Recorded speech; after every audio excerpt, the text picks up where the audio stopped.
Buenas noches. Para los que no me conocen, mi nombre es Nidia Pau. Esta noche tenemos un conversatorio que nuestros invitados especiales son el mayor Camilo Ocampo y el mayor Manuel Novoa. Entonces, el mayor Camilo Campo es oficial superior de la Reserva de la Policía de Colombia, administrador de empresas, cuenta con experiencia de más de 35 años en la administración y gerencia de seguridad privada y pública en la policía y en el sector privado, especialmente en el sector de los hidrocarburos, con muchas prestigiosas multinacionales. Además, pues, se hace énfasis en su consultoría sobre seguridad.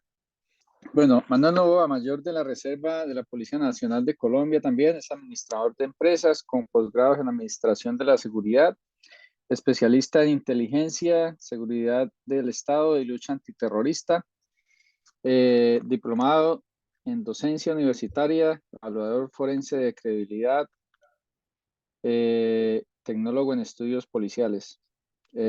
Señor Nova fue el presidente fundador de la Asociación Colombiana de Profesionales en Poligrafía y presidente de la Asociación Latinoamericana de Poligrafistas, de la cual actualmente ocupa el cargo de comité presidencial. También fue presidente del capítulo 225 de la American Society for Industrial Security. En su experiencia como docente universitario ha entrenado más de 600 profesionales en seguridad y más de 1.200 poligrafistas para instituciones de inteligencia, fuerzas militares y de policía, así como también, perdón, me perdí, así como también para el sector privado en diferentes países de Latinoamérica. Ha sido conferencista en diferentes seminarios internacionales de poligrafía, de seguridad privada y pública.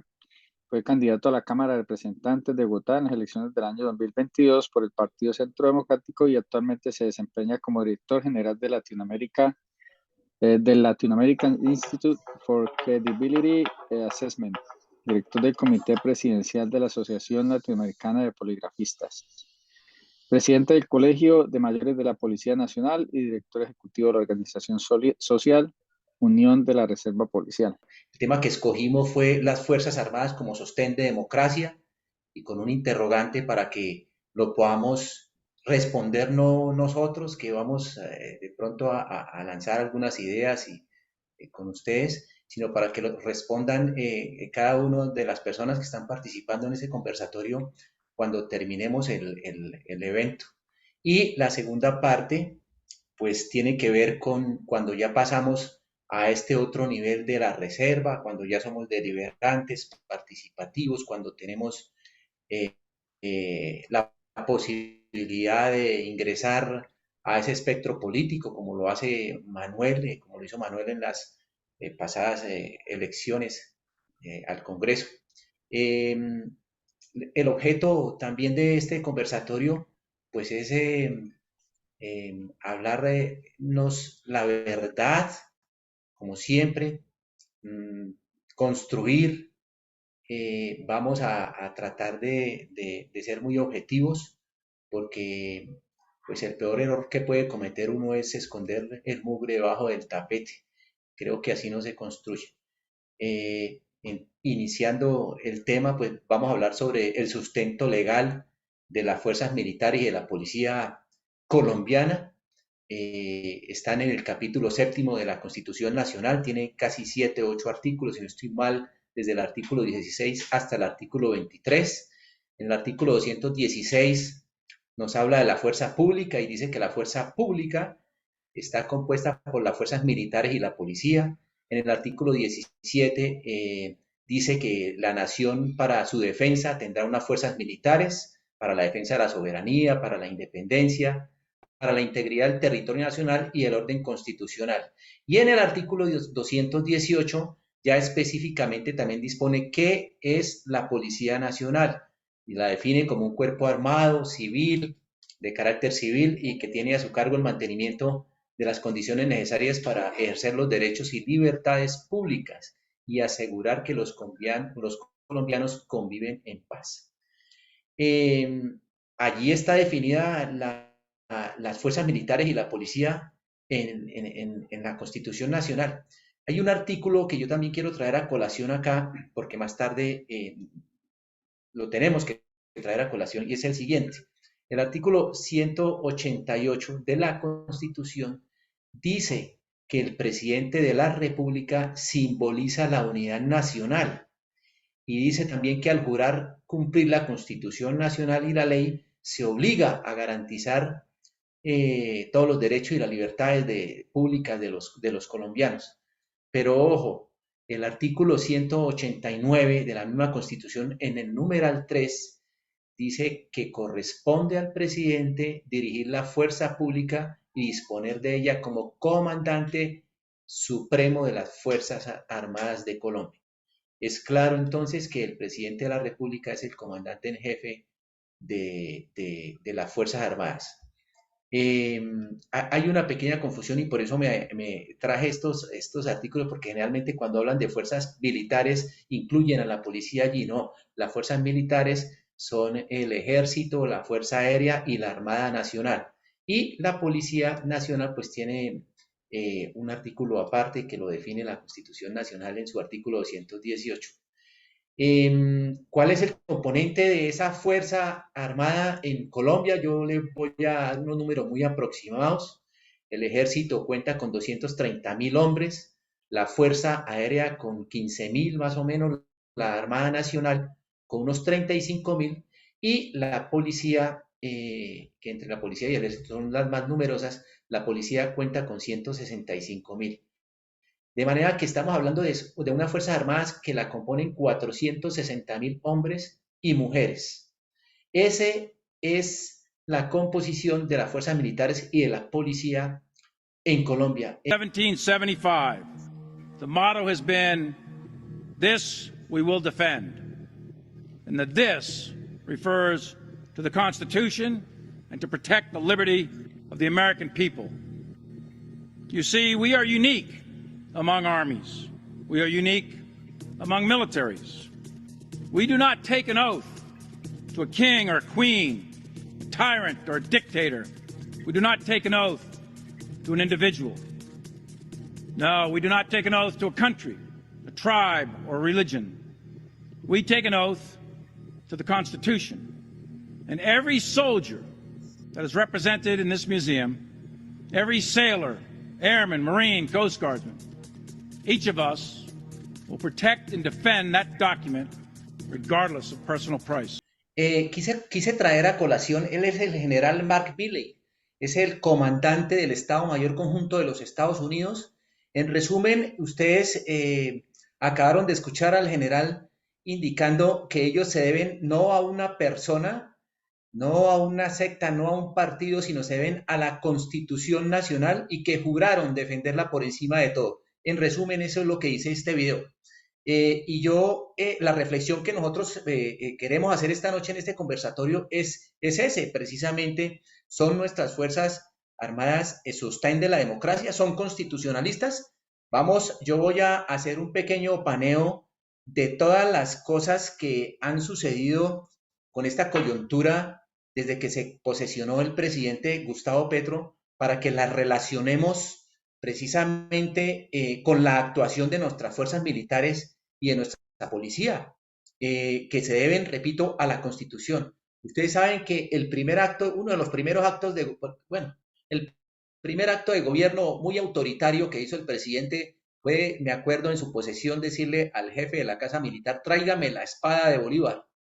Y ahí empezó esa seguidilla de autoritarismo y dentro de unos muy pocos días de su posesión votó 70 generales del ejército y de la policía. ¿Con qué propósito? Bueno, lo que sabemos es que se debilitó las fuerzas militares y la policía, hay una desmoralización ahí al interior, se quitó la experiencia de muchísimos años en la pelea, en el combate contra el crimen, con las bandas transnacionales, se perdió años de experiencia en actividades especializadas como el narcotráfico y bueno, se fueron los 70 generales. posiblemente para disponer un nuevo régimen. Bueno, eso lo tendremos que analizar y por eso la respuesta nos la vamos a dar nosotros más tarde. En Perú ocurrió una situación muy parecida y ahí hubo una actuación del ejército peruano, como lo ha habido en otros ejércitos de Latinoamérica. Ese tema lo va a tratar muy bien Manuel, que ha estado en esos escenarios internacionales y, perdón, inclusive tiene mucha conexidad ahí con los oficiales de esas fuerzas militares. Bueno, otro de los actos que continuaron de este gobierno fue el recorte presupuestal de 800.000 millones que le hizo al presupuesto del Ministerio de Defensa. Eso fue público. Luego un rifirrafe ahí con el presupuesto de las baterías de los radios. Anunciaron inclusive uno de sus mayores alfiles políticos, que es este senador Bolívar, que ya no lo es, como anunciando cuando estaban haciendo todos estos actos vandálicos antes de llegar Gustavo Petro a la presidencia, prometió que uno de sus primeros actos de gobierno también sería acabar el SMAT, pero luego se dio cuenta que si él no tiene el SMAT, pues no va a poder enfrentar también todas estas expresiones sociales que se le están viniendo encima.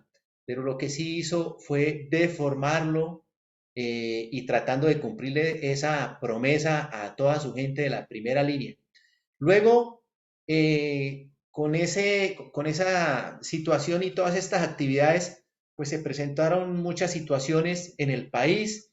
Vino un tema de invasiones, como en 28 departamentos, pasaron las 100 invasiones. ¿Y por qué traigo el tema de las invasiones? Porque la policía ahí, que tenía un papel preponderante, también constitucional, no fue inferior a ese compromiso, le amarraron los brazos, si se puede decir así, fue muy tímida para actuar. Bueno, y seguimos y entonces vemos que en la inteligencia y en la inteligencia del Estado y en la Dirección Nacional de Protección, Gustavo Petro nombra dos personajes que pertenecieron al M-19, dos proguerrilleros.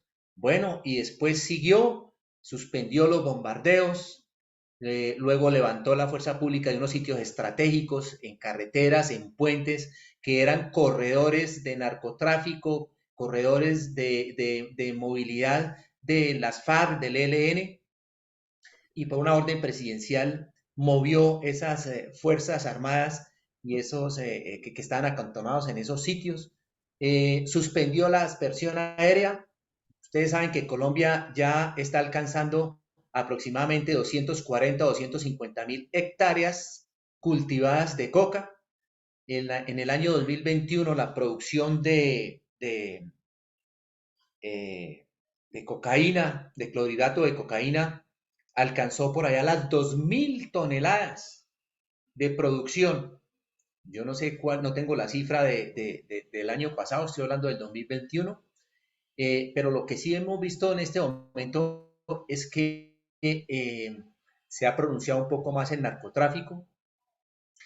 Allí en el Catatumbo, el presidente en una reunión, luego le anunció en una reunión con 5.000 cocaleros y raspachines que no los iba a meter a la cárcel, que no los iba a perseguir y que iba a legalizar esos cultivos hasta que no hubiera otro cultivo que fuera muchísimo más productivo para ellos. Bueno, en estos días hemos visto que el ministro de Justicia está hablando de un proyecto de ley para legalizar los cultivos hasta 10 hectáreas, los cultivos que tienen una extensión hasta de 10 hectáreas, y resulta que de esos 250.000 hectáreas que nosotros estamos hablando de de hoja de coca, pues casi el 60% está dentro de ese rango de las 10 hectáreas. Es decir, que si nosotros multiplicamos ahí, estamos hablando por ahí de unas 170.000 hectáreas que se pretenden legalizar en una ley. Entonces, todas estas acciones, más las que se produjeron después con estas agresiones de la primera línea, que yo creo que ese término se ha instaurado tanto en la memoria de las personas por lo grave que fueron esas expresiones de esas personas de la primera línea, pues ahí no hay ninguna discusión.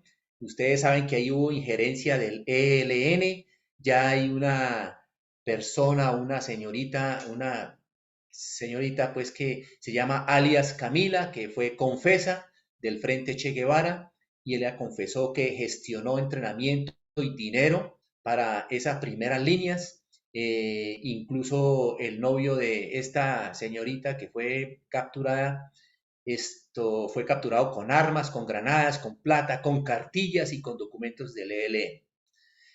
Luego seguimos y viene el presidente y nos anuncia que va a tomar 100.000 jóvenes de esos y los va a volver gestores de paz, jóvenes que han estado en esa cultura de la delincuencia, además porque el valor creo que supera el billón de pesos para nombrar los gestores de paz. En la instauración de la mesa de negociación del ELN, ordenó sacar de la cárcel a alias Violeta, una joven mujer también que explotó una bomba en el centro andino, donde hubo unos muertos, donde todavía hay unos heridos. En estos días escuchaba a una señora que perdió una pierna y que ahí en el centro andino que quedó lesionada y se expresaba precisamente sobre esa decisión que tomó el gobierno de levantar esa orden de captura de esta señora, ponerle escoltas, camioneta, darle visa y mandarla para allá para que hiciera parte de los diálogos del ELN. Ustedes se han visto y han escuchado que hay un gran dilema con el levantamiento de órdenes de captura de terroristas y narcotraficantes. Se habla de 17 gestores de paz y de esos 17 gestores de paz, 5 son extraditables. Y pues si nosotros miramos, yo estoy tratando de traer aquí los aspectos y las decisiones y los actos que ha venido tomando el gobierno nacional, pero también si nosotros nos podemos a mirar y a observar qué ha hecho en paralelo con nuestras fuerzas militares y con nuestra Policía Nacional, pues además de eso creo que en estos días hay un proyecto, también lo anunció el ministro de Justicia, de desarmar los colombianos. Incluso vi el comandante de la séptima brigada refrendando una resolución de la prohibición del porte de armas allá en su jurisdicción. Bueno, todos estos temas que son muy preocupantes para el país y que de alguna manera es uno de los tantos motivos por los cuales se expresaron los colombianos hoy en las calles, tienen que ver con la actuación de nuestra fuerza pública, con el control que ellos ejercen y con su misión constitucional. En tema de extradición, pues se ralentizó la extradición. En el 2021 hubo un número importante de extradiciones, 239. En el 2022 creo que hubo como alrededor de 190, de las cuales el presidente Duque hizo o concedió 107 extradiciones y Gustavo Petro ha concedido 83, pero el 80% de ellos son producto del narcotráfico.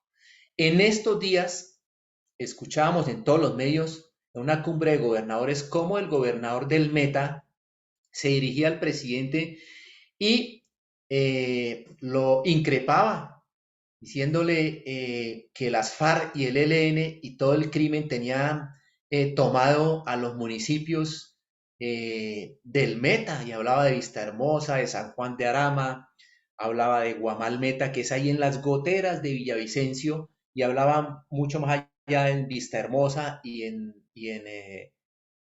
la antigua zona de distensión, donde estas personas de las FARC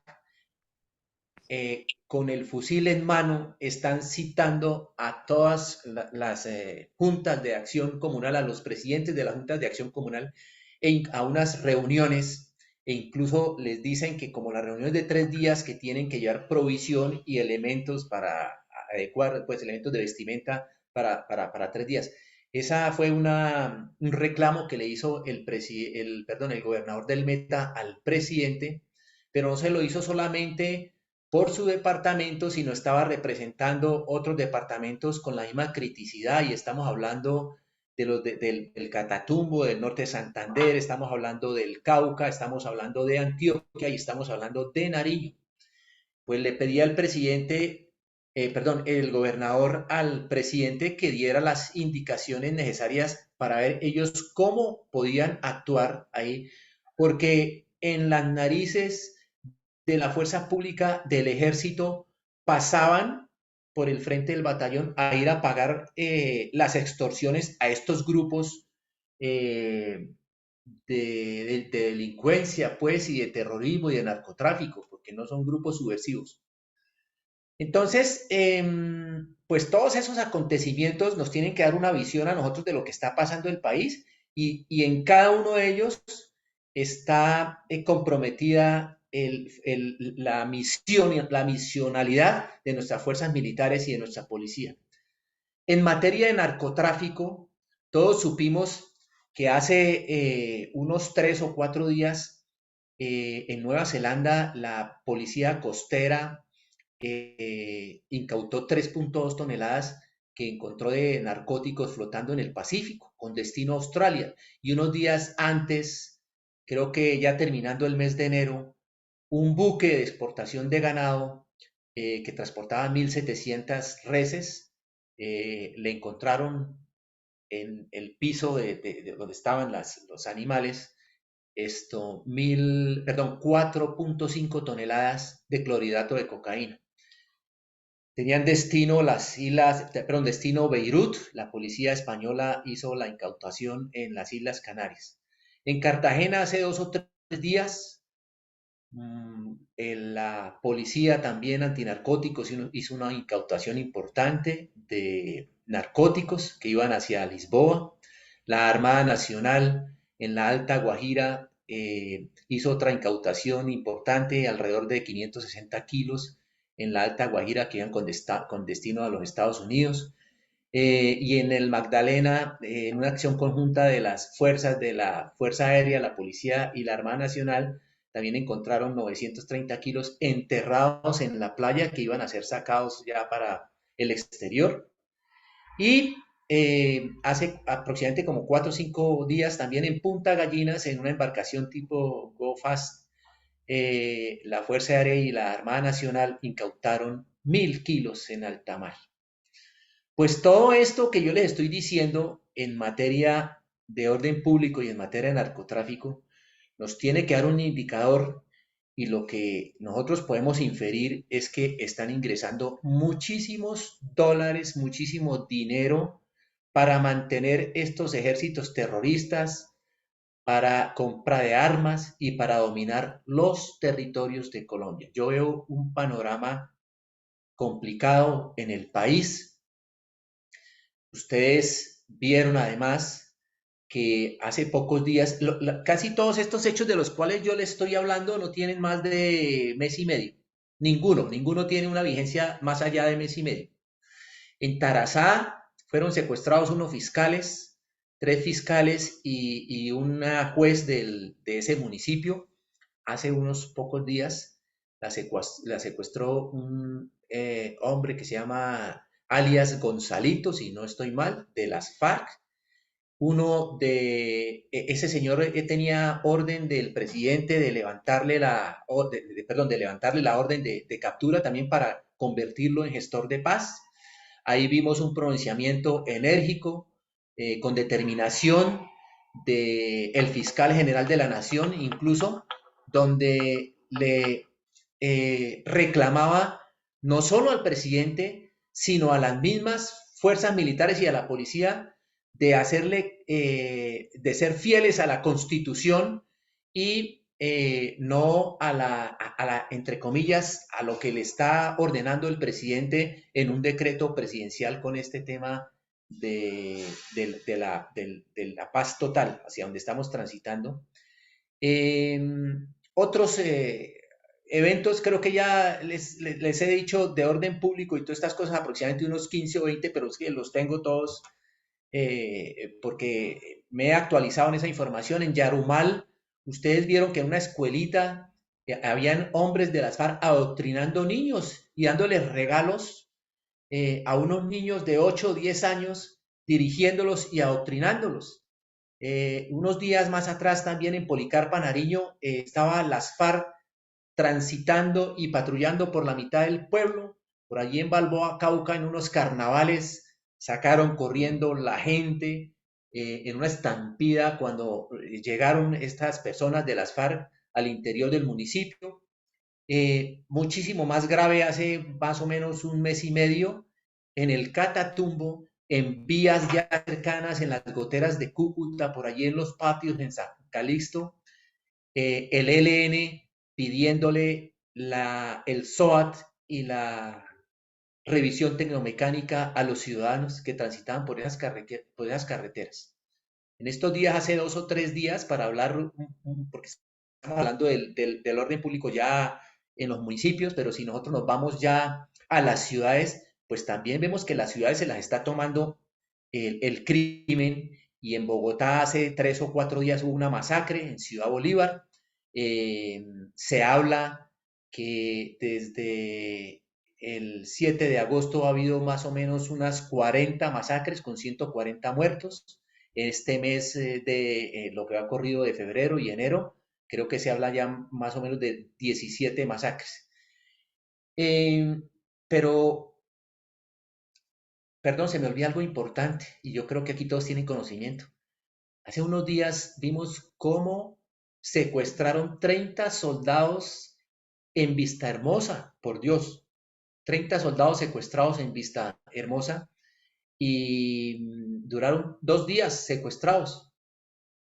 Terminando el mes de diciembre en el Putumayo, hubo un enfrentamiento de lo que ellos llaman disidencias de las FARC, porque en realidad no son disidencias de las FARC nunca murieron, las FARC nunca se terminaron.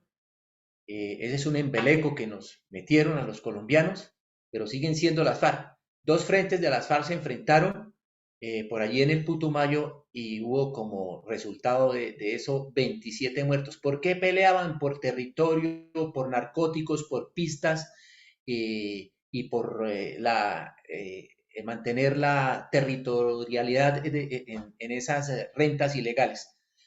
Me acuerdo y nos sorprendió muchísimo que esos muertos los tiraban desde una volqueta como si fueran piedras.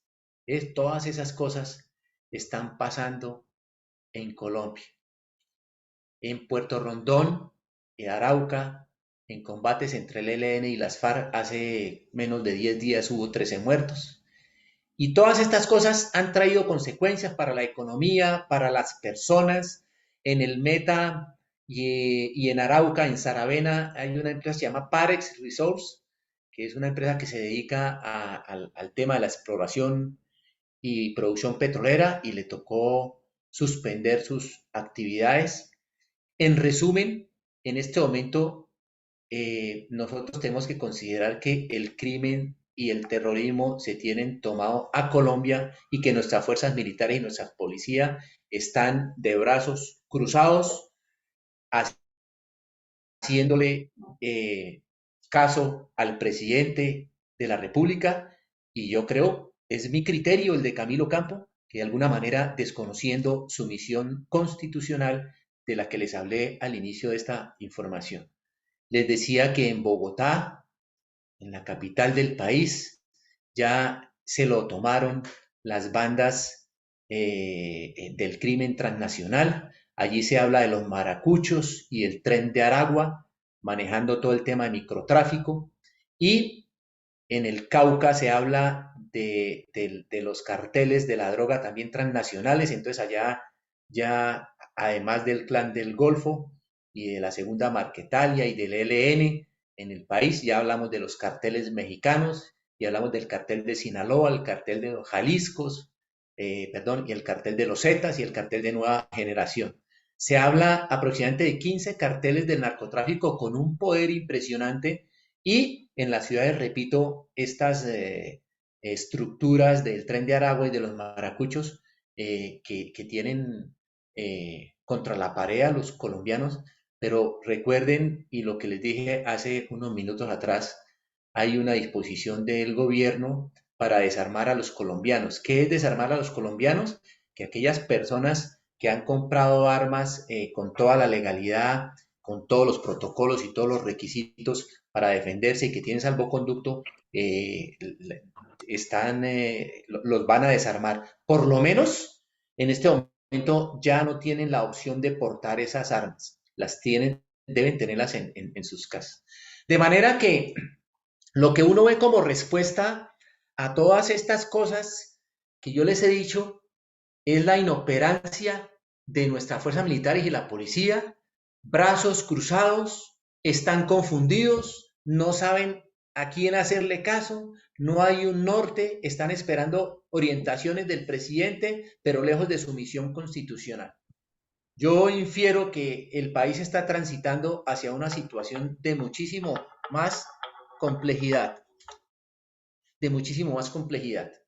Entonces, yo me quiero ir al origen de por qué posiblemente tenemos esta actuación de nuestras Fuerzas Armadas y de la policía.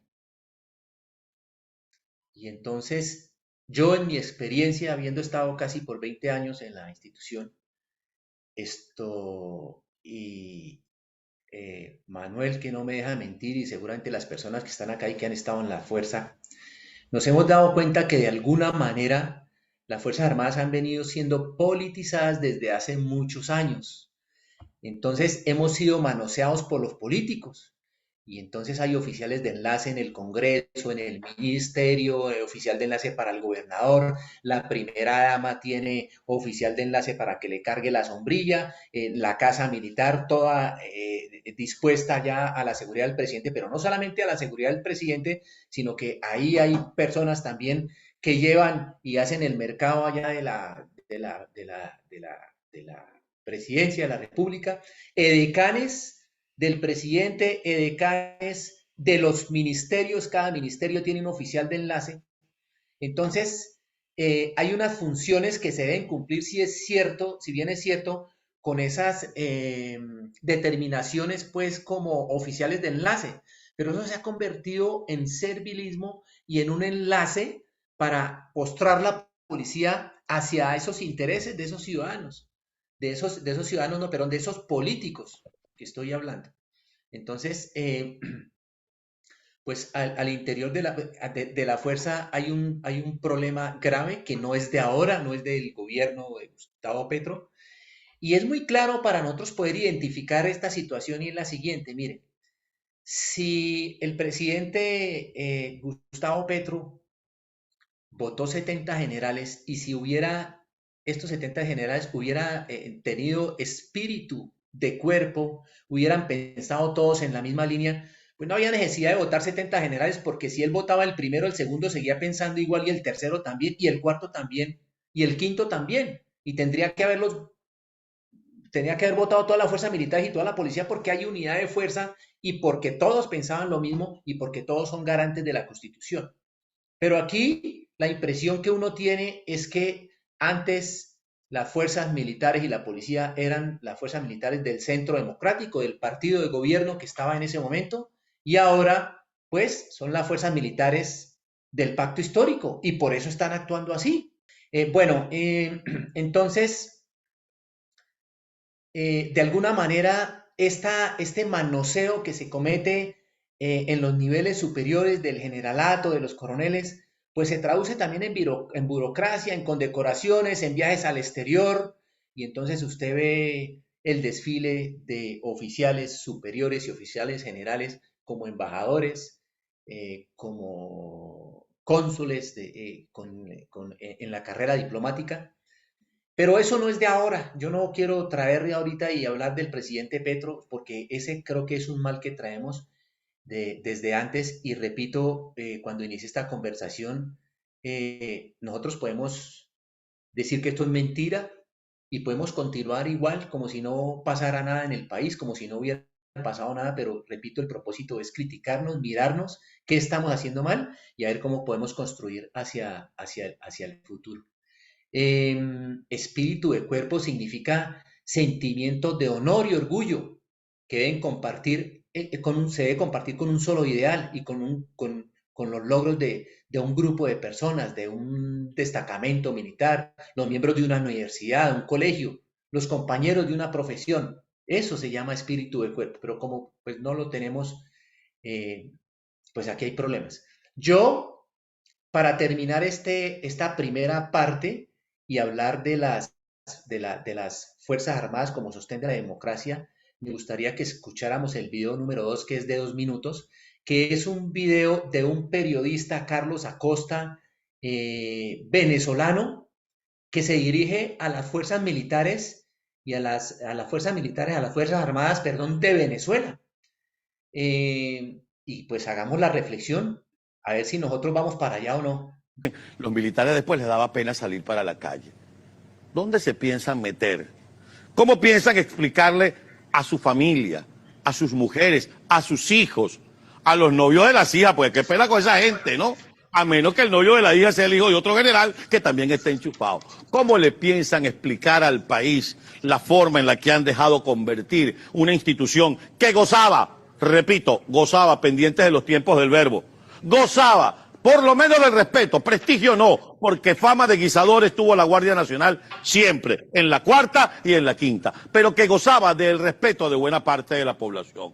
¿Cómo explicarle al país que un tipo que a lo mejor ni nació en Venezuela sea tu comandante en jefe? ¿Cómo explicarle al país que el hospital militar no funciona, que la presta operacional no sirve, que los bonos que le tienen que pagar a ustedes ya no se los pagan?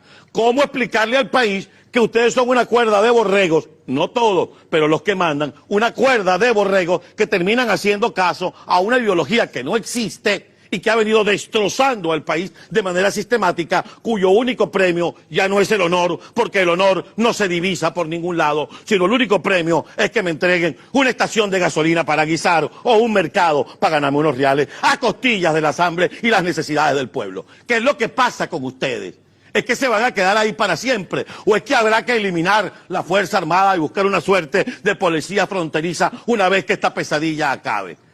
Ustedes no se dan cuenta que el plan original del comandante difunto que en la Quinta Paila esté era justamente destruir a la Fuerza Armada Nacional. ¿Dónde se meten ustedes el artículo 328 de la Constitución? ¿Dónde se meten ustedes los códigos de honor que la Fuerza Armada se supone debe tener? ¿Dónde está eso de que la Academia Militar forja hombres dignos y útiles a la patria? Todo eso se murió, todo eso se acabó, porque si todo eso se acabó, si todo eso se murió, también habrá que acabar con todos ustedes y sacarlo, porque ¿saben qué han hecho durante estos 20 años?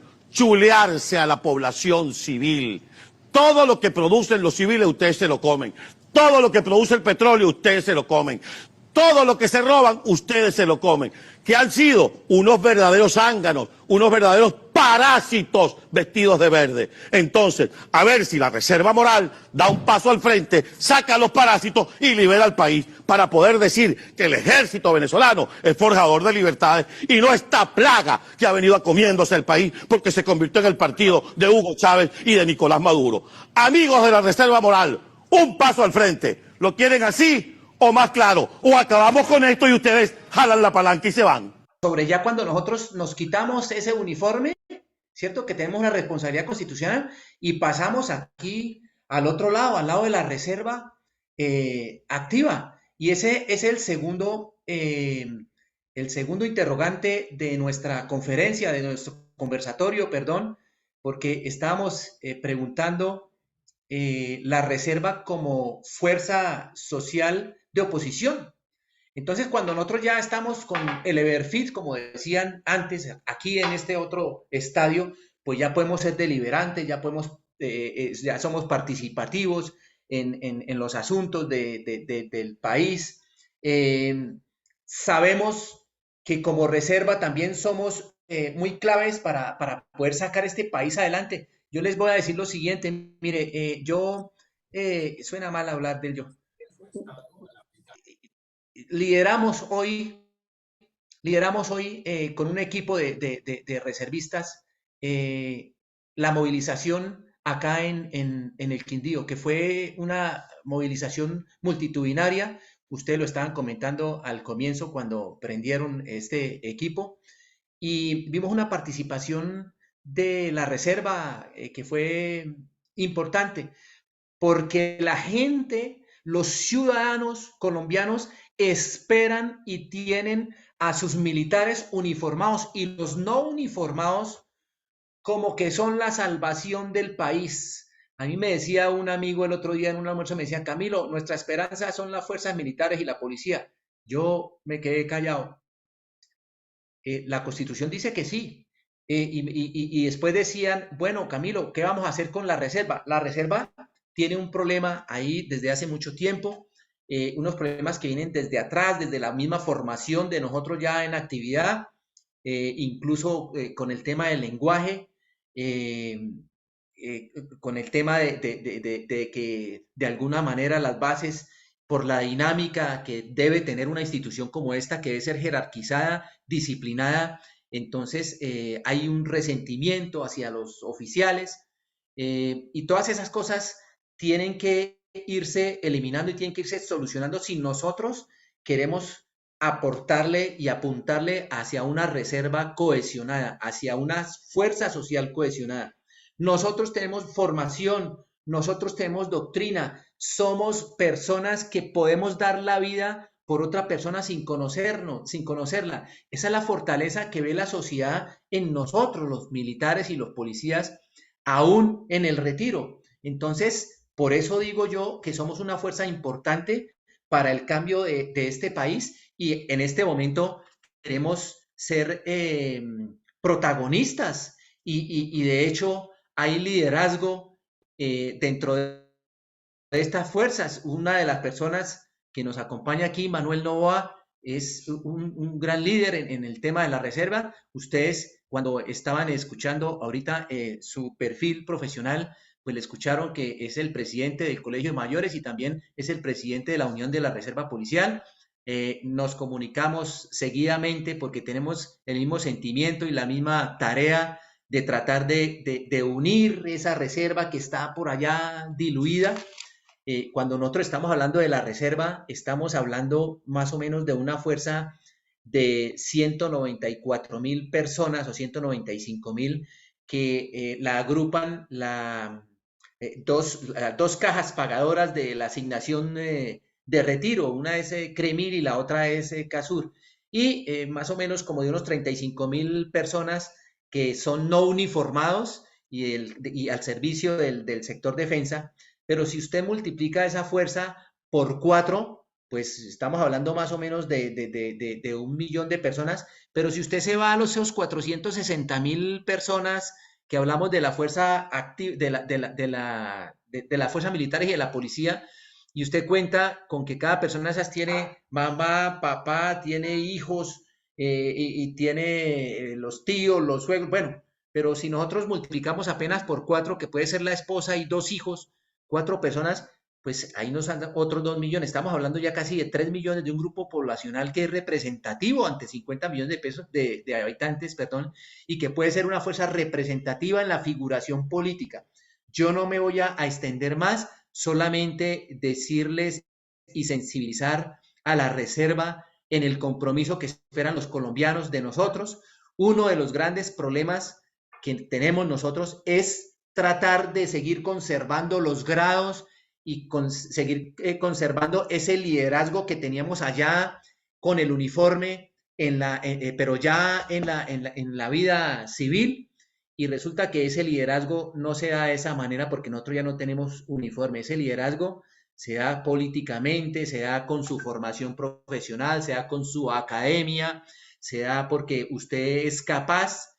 Y entonces ahí es donde se presenta esa fricción. Incluso uno de los grandes problemas que tenemos nosotros es en la parte comunicacional. Nosotros nos damos cuenta, por ejemplo, que entre nosotros, los militares y los policías, generalmente cuando nos comunicamos incluso con una persona que es desconocida, lo primero que le pregunto el uno al otro es, ¿y tú de qué curso eres? ¿De qué promociones? ¿De qué año eres? Para ver si usted termina diciéndome a mí mi mayor, mi coronel, o termino yo diciéndole mi coronel, mi mayor, y ahí ya se rompe la fluidez de la comunicación, la fluidez de esa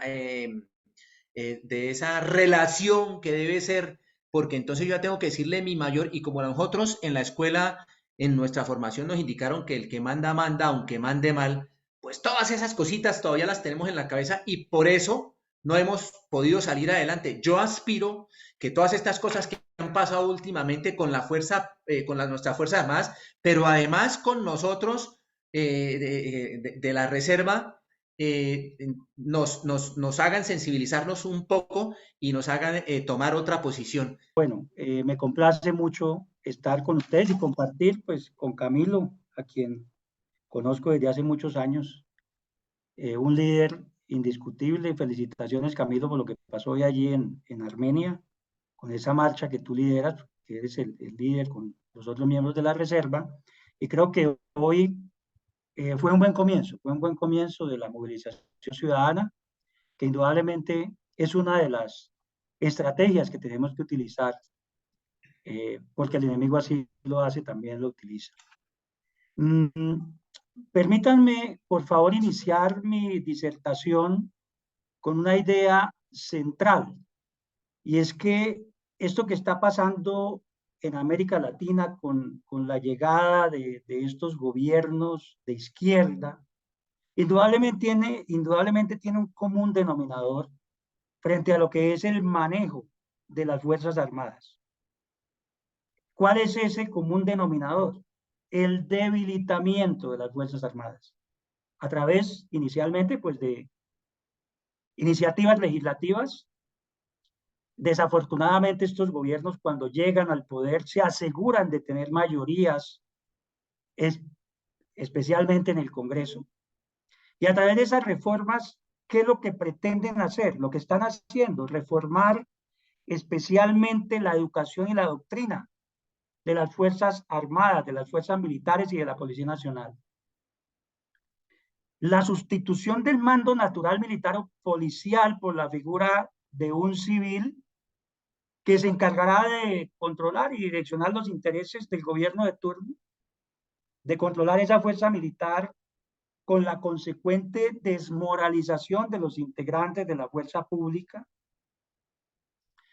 Y todo esto bajo un discurso, ¿no?, que ya ha conocido, la necesidad de garantizar el respeto de los derechos humanos.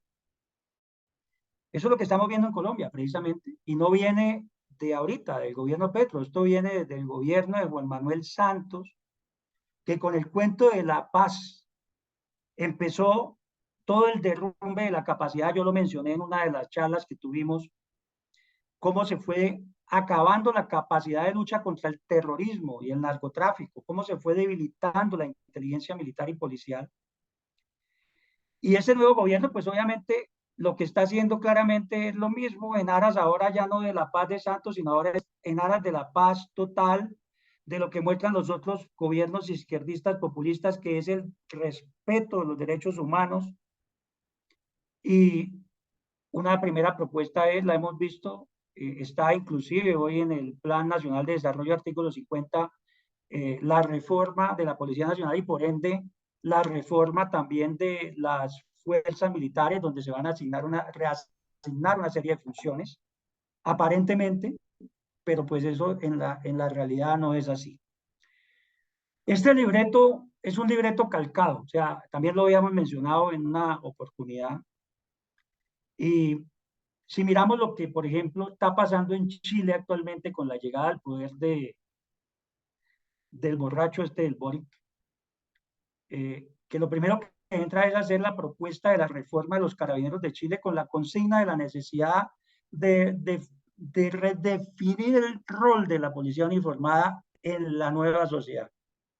Es el mismo libreto de lo que se está planteando aquí con la Policía Nacional de Colombia. ¿Qué pasó en Chile con las fuerzas militares? Acabadas completamente.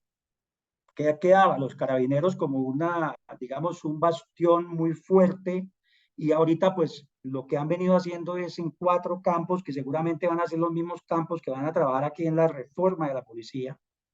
El primero de ellos argumentan obviamente el deficiente control civil y la pérdida de la legitimidad policial, debido que a un déficit de la conducción de la política de los carabineros, la inexistencia de mecanismos efectivos de control de la conducta policial, de la evaluación de su desempeño, mostrando un segundo campo que es la necesidad de una nueva visión basada en qué, la necesidad de una policía para la democracia. ¿Cuál es acá? La necesidad de una policía para la paz total, que está inspirada básicamente en principios como la subordinación a un poder civil, que pues eso en casi todos los países de América Latina ya se tiene, porque los ministros de defensa son civiles. Quizás ahora lo que falta es en aquellos países donde los directores y comandantes son policías o son militares, también pueden en un momento determinado, especialmente policías, pasar a manos de un civil, como es lo que precisamente ellos pretenden hacer para lograr ese control. Argumentan la organización de un servicio enfocado a la seguridad ciudadana. Claro, por supuesto, es una de las funciones, de las razones de toda policía, pero en países como el nuestro, donde hay tantos problemas de orden público, la policía ha venido cumpliendo dentro del mantenimiento del orden público interno unas labores impresionantemente buenas, no solamente en el control ciudadano, en el control, lo que es la seguridad ciudadana, sino en la lucha frontal contra todas las formas de delincuencia, el multicrimen. Pero bueno, a ellos argumentan hay que implementar un sistema, un mejor sistema de control, de monitoreo, de evaluación, de respeto, de protección a los derechos humanos, su caballito de batalla. ¿Para qué? Para que allí se generen unas propuestas por principios. ¿Qué proponen en Carabineros? Que pase a la subordinación del Ministerio de Seguridad Pública. Que se refuercen atribuciones fiscalizadoras de parte del Congreso hacia la policía. Claro, que se oriente el servicio hacia la seguridad ciudadana, es indudable, la policía tiene que estar enfocada a la seguridad ciudadana. Pero ya se meten también en todos los temas que tienen que ver con la formación, con la especialización, con los sistemas de ascenso, la creación de sistemas de control, de monitoreo a la evaluación de políticas policiales. Aquí que es lo que están planteando, que sean los alcaldes los que prácticamente lideren toda la política, que eso pues obviamente también tiene asidero en la Constitución Nacional, pero hasta cierto punto. Se alega allí en Chile, por ejemplo, un control interno independiente para garantizar transparencia en la rendición de cuentas en todos los niveles.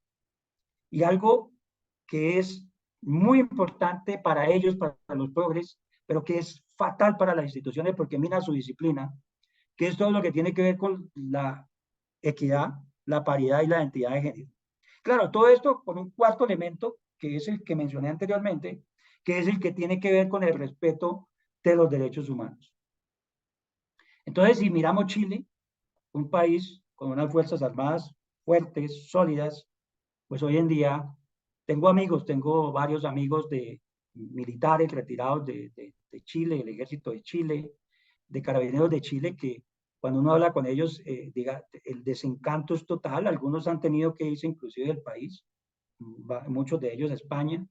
Pero es lamentable lo que ha pasado con las Fuerzas Armadas en Chile, lo que va a pasar con los carabineros en otrora, una de las mejores policías. Otro ejemplo interesante a tener en cuenta de cómo se logra destruir, cómo se logra debilitar las Fuerzas Armadas es el caso de Argentina. Argentina ya lleva 40 años en ese proceso. Empezó con el gobierno de Raúl Alfonsín, Carlos Menem, los posteriores gobiernos, donde se inició desde el comienzo una persecución judicial para destruir todos esos militares y policías que lucharon contra el terrorismo. Esa persecución judicial hoy tiene a miles de militares investigados con detención preventiva e inclusive algunos condenados a cadena perpetua. En juicios que han tenido impacto en otros aspectos, como por ejemplo contra los propios familiares, hijos de militares que, estando en las Fuerzas Armadas, se les niegan los ascensos con el argumento que sus padres están siendo investigados, es decir, una violación total del derecho de defensa. una violación total de los derechos humanos de esas personas. Bueno, ¿y qué no decir de cómo se va reduciendo el presupuesto? Sobre la base, por ejemplo, en Argentina, la base para reducir el presupuesto de las Fuerzas Armadas fue que Argentina no tiene hipótesis de conflicto. Aquí ya el presidente ordenó un recorte presupuestal. El año pasado fueron, creo que cerca de 800.000 millones de pesos que se le quitaron al Ministerio de Defensa, que ya sabemos para dónde van a ir seguramente, que es para financiar los angelitos, los 100.000 jóvenes gestores de paz. Entonces, en la medida que se le va quitando el presupuesto, pues también el equipamiento de las Fuerzas Armadas se va quedando corto. Y hoy vemos en Argentina un equipamiento paupérrimo. Argentina tenía una de las Fuerzas Armadas hace 40 años de mostrar en el continente americano. Y da tristeza ver lo que ha pasado hoy en Argentina. Los salarios de los militares, de los policías se ha ido mejorando. Su calidad de vida, la atención básica en salud, la subsistencia frente a ¿qué? Una superinflación. Un nivel de pobreza que ha crecido más del 50% y que indudablemente a quien más afecta en este momento, con lo que uno tiene la oportunidad de compartir con estos compañeros, es que afecta al personal retirado, a las reservas. Y hoy por hoy, pues prácticamente pertenecer a las Fuerzas Armadas no es llamativo. Muchos militares inclusive se están pasando a las fuerzas de policía o a empresas de seguridad privada porque ganan mejor. ¿Qué han hecho? Han vendido los activos, han ido privatizando todas esas empresas del Estado, las fábricas de submarinos, aviones, municiones, química que tenía Argentina. ¿Qué han ido haciendo? Se las van quitando, les van quitando el financiamiento, terminan siendo privatizadas o vendiendo los activos, para lo cual sacaron una ley que todos los activos inoficiosos deberían ser vendidos. Hoy vemos en Argentina una fuerza totalmente disminuida. Escuchábamos la semana pasada una conferencia de un coronel del ejército argentino que decía cómo del año 1983 a 1994 se redujo de 200.000 efectivos a 40.000 efectivos. Ya no hay servicio militar obligatorio, lo cambiaron por un servicio social voluntario. El servicio militar obligatorio, entre otras cosas, es el bastión, el sostén de las reservas, pero lo quitaron. Y es hoy en día muy lamentable ver cómo una fuerza tan grande, el ejército, por lo menos de Argentina, con 16.000 soldados. Bueno, ahí están haciendo que van a aumentar, que este año aumentan tal cosa, siempre son promesas que nunca se cumplen. Y de esa manera, pues, nosotros podemos evidenciar que se va disminuyendo hasta el nivel de dejarla a un nivel mínimo, inclusive de efectivos. Y bueno, la política que les hablaba de género, que fue también implementada allí, eso va metida allí en el discurso de estos progresistas, y pues eso ha generado problemas de disciplina, problemas legales. Hoy en día, por ejemplo, un oficial, un suboficial que le falten 5 años para pensionarse, de la noche a la mañana dice yo soy mujer, y como las mujeres tienen menos tiempo para la pensión, pues tienen que pensionarlos. Entonces eso genera problemas legales, una cantidad, bueno, acabada completamente. Yo podría poner otros ejemplos, ¿cierto? Pero la mayoría de nuestros países, lo cierto es que lo que estamos viendo es un libreto calcado. Claro, habría que adicionar algunos otros aspectos importantes a tener en cuenta, como la famosa consigna de Fidel Castro, no sé si ustedes se acuerdan cuando le dice a Chávez, corrompe los militares, corrómpelos, para que los puedas tener controlados. ¿Qué pasa hoy en Venezuela? Una corrupción rampante, un cartel, un verdadero cartel del narcotráfico, que se conoce con el nombre del cartel de los soles. El debilitamiento, ya lo mencioné, de la inteligencia militar y policial, claro.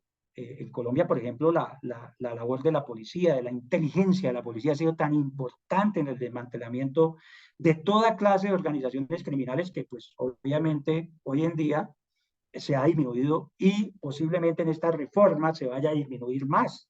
La inteligencia militar, ni qué decirlo, lo decíamos y lo confirmaba ya mi coronel Homero en una de las charlas, a qué nivel han llegado de debilitar esa inteligencia militar, que prácticamente las operaciones, bueno, Camilo hizo un recuento de todo lo que está pasando de hace más o menos 2 meses para acá, que es lo que él mostraba, el problema del narcotráfico, el problema de la inseguridad, no solamente en el campo, en las ciudades mismas, donde realmente uno no ve que haya una respuesta contundente de la policía porque se ha disminuido esa capacidad de inteligencia. ¿Y qué no decir de esos famosos informes generados con ese otro engendro de estos progresistas izquierdistas, como son los famosos informes de la Comisión de la Verdad en aquellos países donde se han dado procesos de paz, como en Colombia? Si uno mira, por ejemplo, el informe de la Comisión de la Verdad de Perú, pues es muy similar. ¿Qué es lo que tratan de ocultar allí? La verdad. Eso no es ninguna verdad. Y lo que pretenden es mostrar a los policías y militares como victimarios, como violadores de derechos humanos, y eso cabe en la mente del joven especialmente, y de esa manera, pues en el inconsciente colectivo se va generando ese pensamiento de que, uy, sí, es necesario reformar las fuerzas militares, reformar la Policía Nacional. Y así, podríamos tener otros ejemplos. Miren, Centroamérica, ¿qué ha pasado con las Fuerzas Armadas de Centroamérica? Yo voy mucho a Guatemala, voy a El Salvador, y da tristeza realmente cómo esas Fuerzas Armadas están totalmente acabadas. Bueno, hay un cambio ahorita en El Salvador, y ustedes saben muy bien que este presidente Bukele, que a pesar de que tiene muchas críticas, de todas maneras ha fortalecido la policía, ha fortalecido las fuerzas militares en un propósito claro de reducir la delincuencia, de poner la delincuencia en las cárceles, de que los derechos humanos de los ciudadanos son también importantes frente a los derechos humanos de los delincuentes y dándole prioridad a los derechos humanos de los ciudadanos y no de los delincuentes. Y hoy en día, por ejemplo, El Salvador es una recuperación impresionante en el fortalecimiento como tal, como policía y como fuerzas militares. En este rol de las Fuerzas Armadas como sostén de la democracia, sabemos nosotros que uno de los propósitos de la izquierda progresista, comunista, socialista, como se quiera llamar, es el que acabamos de ver, el debilitamiento de las Fuerzas Armadas para someterlas. ¿Pero someterlas para qué? Para colocarlas a su favor en el otro fin, que es perpetuarse en el poder. Caso de Nicaragua, Cuba, Venezuela. Sin embargo, uno quisiera tener la esperanza, y yo esperaría que las Fuerzas Armadas en general en América Latina tengan ese espíritu de apego a la Constitución que veíamos en el video del general americano, de apego a la Constitución, de defensa de la Constitución, y vale la pena sí resaltar que hemos tenido unos buenos ejemplos, especialmente en Sudamérica, y me quiero referir a 4 en particular. Lo que pasó en Bolivia, lo que pasó en Perú, lo que pasó en Brasil y lo que pasó en Ecuador. Muchos de ustedes tal vez ya no recuerdan lo que pasó en Ecuador aquel 30S del 2010. Quiero hacer un recuerdo y quiero invitarlos, quiero hacerles una gentil invitación. Quiero que a medida que yo voy haciendo este recuento de lo que ha pasado en estos países, vayan ustedes pensando si se le parece algo a lo que está pasando ahorita en Colombia. Si eso que pasó allí se está pareciendo en algo a lo que está pasando en este momento en nuestro país.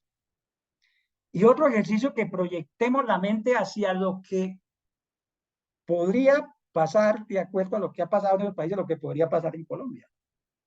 Porque mire, el tema de Bolivia es muy interesante. En Bolivia, en Brasil, en lo que pasó en Perú y lo que pasó en Ecuador es una muestra de Fuerzas Armadas con apego y respeto a la Constitución Nacional, independiente que sea un partido de izquierda o que sea un partido de derecha. Empecemos por Bolivia. Evo Morales, en el año 2016, presentó un referendo consultándole al pueblo si el pueblo aceptaba cambiar la Constitución para habilitar la reelección presidencial. ¿Y qué pasó? ¿Qué dijo el pueblo? No. El pueblo dijo no a la reelección presidencial.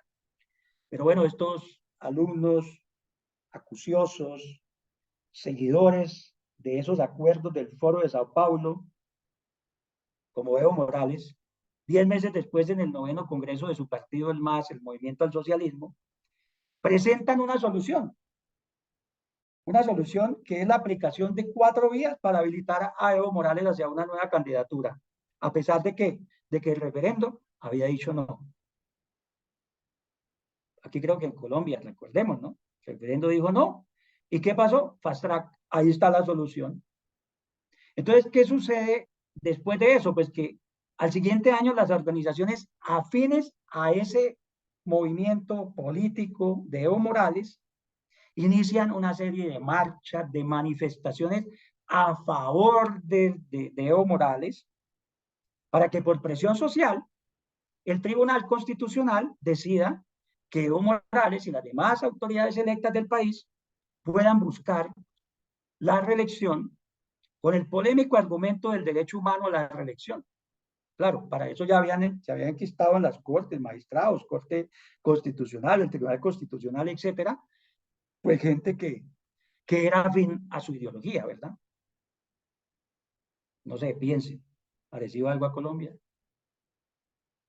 Y a partir de esa decisión que viene, pues obviamente viene la respuesta en las calles. Unas respuestas, obviamente, de parte de la gente que rechaza esa decisión del Tribunal Constitucional, es decir, que se hayan pasado por la faja del referendo. Y obviamente, pues manifestaciones y marchas de apoyo a Evo Morales. Y así llegó el 20 de octubre del 2019, cuando se dieron las elecciones presidenciales con un Evo Morales como candidato, a pesar de que el pueblo había dicho no hay reelección, no queremos reelección presidencial. En ese año, ese día 20 de octubre, yo recuerdo que salían anuncios en las elecciones generales invitando a los bolivianos, invitándolos con una consigna, cuidar el voto, cuidar el voto.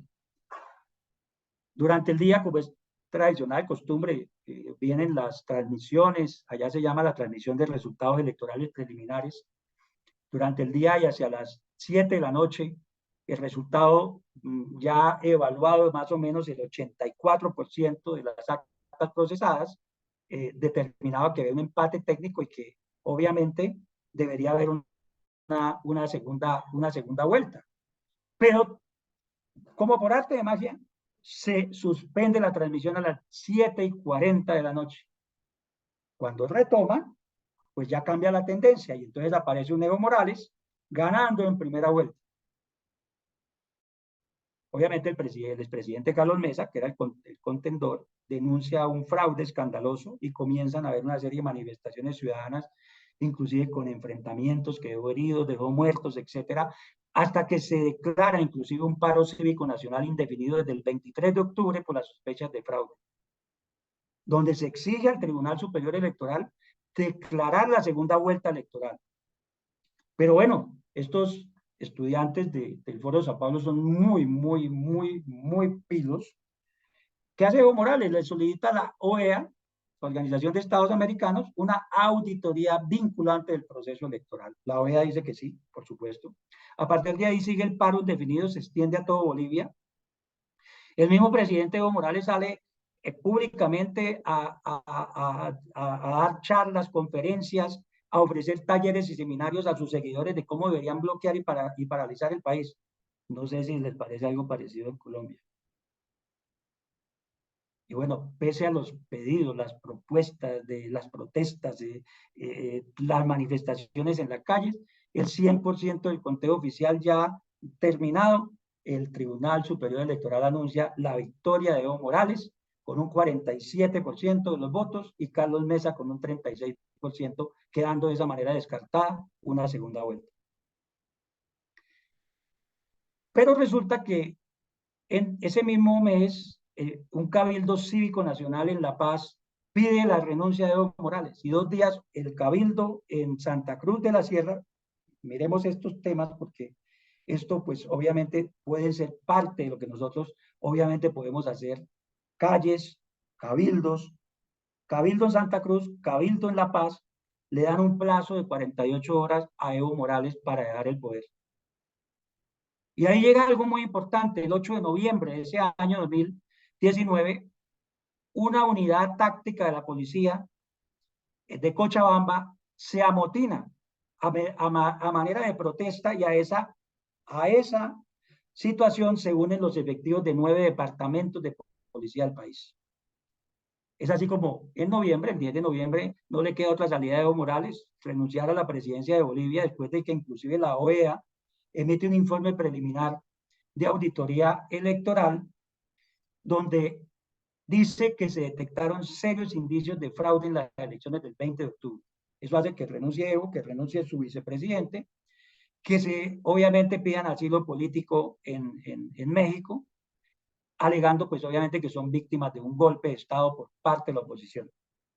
Eso hace pues obviamente se desate el terror en las calles, la policía detiene a testigos electorales sindicados del fraude y la policía en un momento determinado rebasada por los manifestantes, por la violencia, pues es apoyada por las fuerzas militares y es así como Evo Morales tiene que irse del país y la senadora Giannine Áñez asume la presidencia de Bolivia por sucesión constitucional. De ahí, pues, obviamente, la presidente por sustitución constitucional Áñez promulga la ley para la realización de nuevas elecciones en el 2020,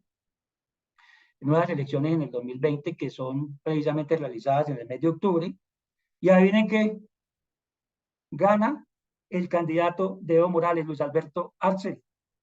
O sea, del mismo partido, inclusive obtiene mayorías en el Senado, en la Cámara de Senadores y en la Cámara de Diputados. 58% de los senadores, 57% de la Cámara de Diputados. Aquí podemos ver, por ejemplo, en ese ejemplo de Bolivia, que las Fuerzas Armadas garantizaron, primero, que no hubiera ese rompimiento, lo que pasó en el referendo, esa imposición con un fraude, y después son garantistas de que en unas elecciones aparentemente limpias vuelva al poder el partido del presidente Evo Morales, que es actualmente el presidente Pedro Arce. Miremos el caso del Perú.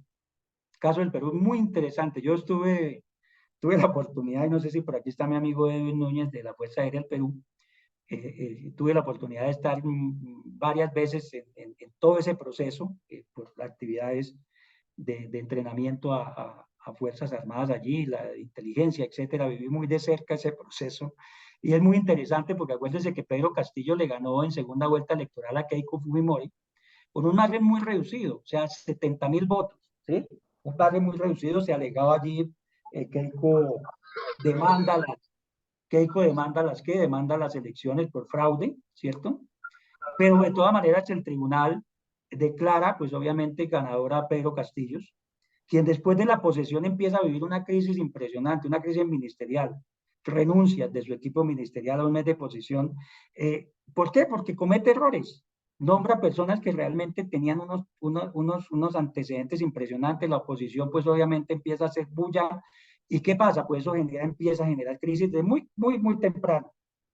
Y a un mes de su posesión, la Fiscalía General, ¿qué hace? Un allanamiento a la sede del partido Perú Libre, que es un partido de izquierda, dirigido por un castrista impresionante que es Vladimir Cerrón.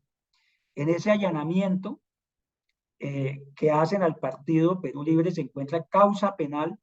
¿Para qué? Para investigar el partido por lavado de dinero, donde se ve implicado el presidente del partido y Guido Bellido, que era en ese momento el jefe del gabinete nombrado por Castillo. ¿Qué hace Vladimir Cerrón como todo buen comunista? Rompe relaciones con Castillo. Y al retirar el apoyo del partido Perú Libre, pues Castillo se queda sin qué, se queda sin bancada en el Congreso, cuando ni siquiera tenía 100 días en el poder. Entonces, ahí empieza el Congreso a hacer un proceso, un primer intento de destituir al presidente por incapacidad moral. En la primera oportunidad no se logran los votos. ¿Y qué viene después? Pues que en marzo del 2022 sigue el proceso, nuevamente los votos no son suficientes y a partir de ahí empiezan a generarse una serie de manifestaciones en las calles de Lima pidiendo la dimisión de Castillo. Ahí hubo una participación muy importante de las reservas de las reservas de las Fuerzas Armadas, las vimos en varios medios de comunicación y en redes, cómo salían los reservistas, inclusive en sillas de ruedas y uniformados, etcétera. Pero no pasó nada, ahí siguió, pues sí, las manifestaciones, pero pues seguía Castillo en su castillo. Y en medio de esa crisis, pues lanza lo tradicional, una reforma a la Constitución, una constituyente, un error gravísimo, porque con ese nivel de aceptación, descontento ciudadano, pues obviamente eso no le iba a prosperar. Y sucede algo muy importante, y es que por primera vez un presidente peruano, casi todos los presidentes del Perú, pues todos prácticamente, casi todos han sido investigados y enviados a la cárcel por problemas de corrupción. Y Pedro Castillo pues se convierte en el primer presidente en ejercicio en testificar en la fiscalía por una investigación de una trama de corrupción que involucra inclusive familiares por asignación de obras públicas a cambio de sobornos, etcétera. Y la fiscal general acusa constitucionalmente a Pedro Castillo de haber usado la jefatura para encabezar esa organización criminal y muestra hallazgos, indicios muy serios de tráfico de influencias y colusión. Teniendo en cuenta esto, pues empiezan nuevamente los debates en el Congreso para dimitir a Castillo y paralelamente las protestas en las calles, los manifestantes pidiendo la renuncia de Castillo, pero también, como es muy natural, Castillo y sus amigos llaman al pueblo que los apoya para que salgan también a manifestar en la calle dando un apoyo a su gobierno.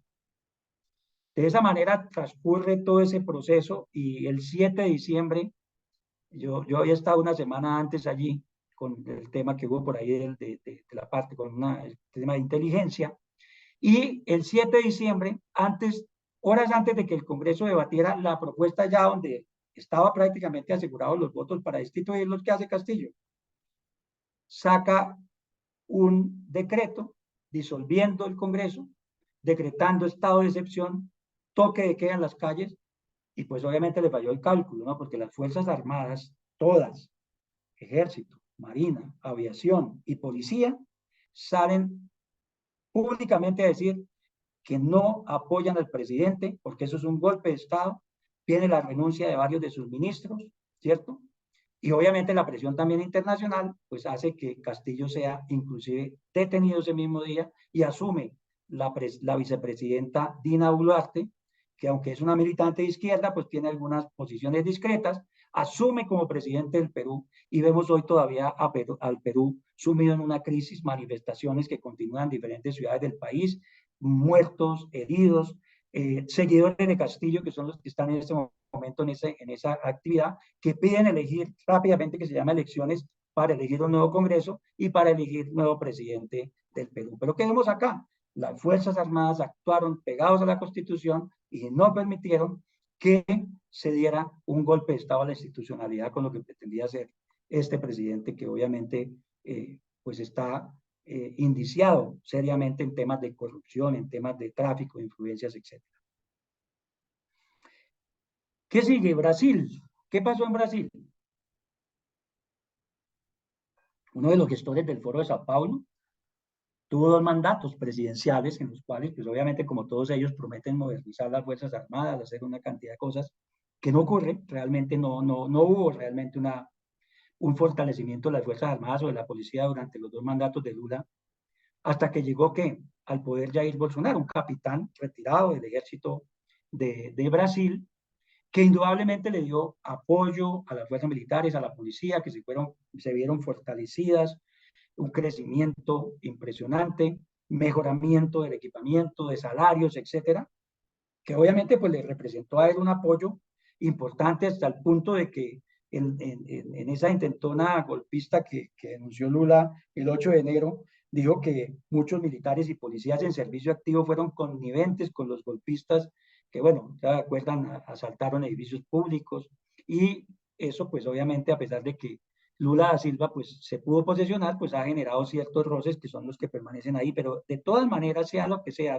la realidad, si hubo o no hubo participación de miembros activos de las Fuerzas Armadas o connivencia de los activos en algún intento golpista para dejar a Bolsonaro en el poder, lo cierto es que al final las Fuerzas Armadas del Brasil garantizaron que no hubiera un golpe de Estado por esos miles de bolsonaristas que salieron a las calles, radicales que salieron a las calles, que todos vimos en televisión.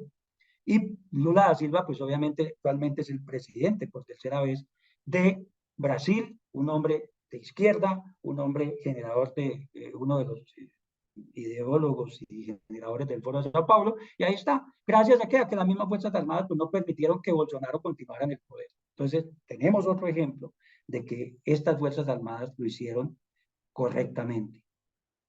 ¿Qué sucedió en Ecuador? Ecuador fue muy chistoso porque pues hubo a partir de el 30 de septiembre del 2010, a partir de una manifestación que hicieron los policías que estaban protestando por una ley que se hizo por allá en el año, cuando era de 2003 presidente el coronel Lucio Gutiérrez, en que se pretendió nivelar salarialmente los miembros de la policía y las fuerzas militares, pero pues como siempre a veces se hacen leyes sin el soporte financiero, eso nunca se puede cumplir. Después el presidente Palacio intentó hacerlo, llegó Correa y él prometió que lo iba a hacer, pero había un problemita allí, quedaron 4 grados por fuera, el grado capitán, el grado mayor, el grado de suboficial mayor y suboficial primero, y vienen las protestas. Entonces hubo unas protestas allí, la policía se acantonó en uno de los recintos policiales.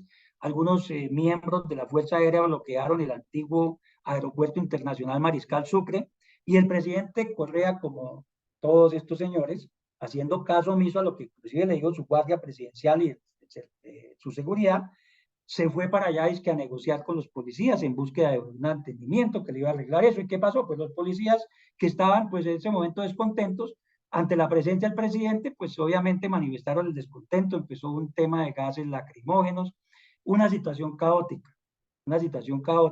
y no permitieron que el presidente abandonara el recinto policial donde había llegado a hablar con ellos. Entonces ya posteriormente se argumentó que era un golpe de Estado, que lo tenían secuestrado, lo llevan al hospital de la policía que queda continuo allí, vimos por ahí en las imágenes de televisión Correa con máscara antigases, llevado por su equipo de seguridad al hospital, etcétera, etcétera.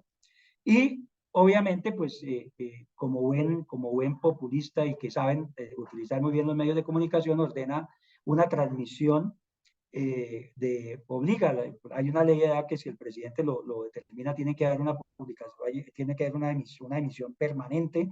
Fueron más de 24 horas transmitiendo a nivel internacional, mostrándose como una víctima posiblemente de secuestro, y pues obviamente al final, pues lo que sucede es que ante la orden presidencial que da de que se debe restablecer el orden, pues hay una incursión militar en el hospital.